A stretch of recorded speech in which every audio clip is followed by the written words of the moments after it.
Soft baseball woman South Asian championship സ്വർണ്ണ medal നേടിയ Indian team അംഗം എ അശ്വിനിക്ക് കാക്കിങ്ങാട് പഴശ്ശിരാജ കളരി അക്കാദമിയുടെ നേതൃത്വത്തിൽ സ്വീകരണം നൽകി. Doctor V Sivadasan M P ഉദ്ഘാടനം ചെയ്തു. വരും തലമുറ ഇനിയും ഇവിടെ ഉള്ള ഒരുപാട് ആളുകൾക്ക് ഇത്തരത്തിലുള്ള മേഖലകളിൽ തങ്ങളുടെ കഴിവ് തെളിയിക്കുന്നതിനുള്ള അംഗീകാരവും പിന്തുണയുമായി മാറുമെന്നുള്ള പ്രതീക്ഷയാണ്. നമ്മുടെ നാട്ടിൽ ഇത്തരത്തിലുള്ള ഒരുപാട് സ്ഥാപനങ്ങൾ ഇനിയും പ്രോത്സാഹിപ്പിക്കുന്നതിനുള്ള സംവിധാനങ്ങൾ ഒരുക്കേണ്ടത് വളരെ അത്യാവശ്യമാണ്. ഇവിടെ കളരി അക്കാദമി ഇത്തരത്തിലൊരു പരിപാടി സംഘടിപ്പിച്ചതും ഇതിനെ പിന്തുണ കൊടുക്കുന്നതും വളരെ നല്ല ഒരു ഇടപെടലാണ്.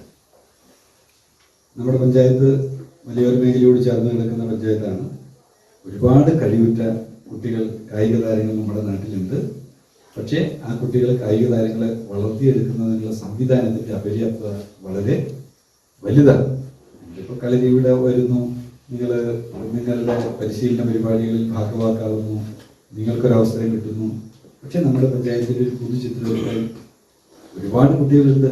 നമ്മുടെ ഇത്രയും കുട്ടികൾ മാത്രമല്ലല്ലോ പഞ്ചായത്തിലുള്ളത്, ഒരുപാട് കുട്ടികളുണ്ട്. പക്ഷെ എല്ലായിടത്തും ഇത്തരത്തിലുള്ള സംവിധാനങ്ങൾ ആവശ്യമല്ലേ എന്ന ചോദ്യത്തിന് ശരി വേണം എന്നാണ് ഉത്തരമെങ്കിലും നമുക്ക് അത്രമേൽ സംവിധാനങ്ങളില്ല എന്നുള്ള ഒരു യാഥാർത്ഥ്യം നിൽക്കുന്നുണ്ട്.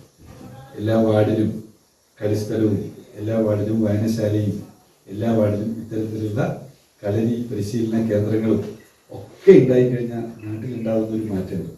മുളക്കുന്ന് ഗ്രാമപഞ്ചായത്ത് പ്രസിഡന്റ് ടി ബിന്ദു അധ്യക്ഷത വഹിച്ചു. PM Sreejayan Gurukkal, A Shibu, Naseer Nallur, Nellikka Valsan Gurukkal, VK Kunhiraman, K Vinod Kumar എന്നിവർ സംസാരിച്ചു. News bureau, Iritty.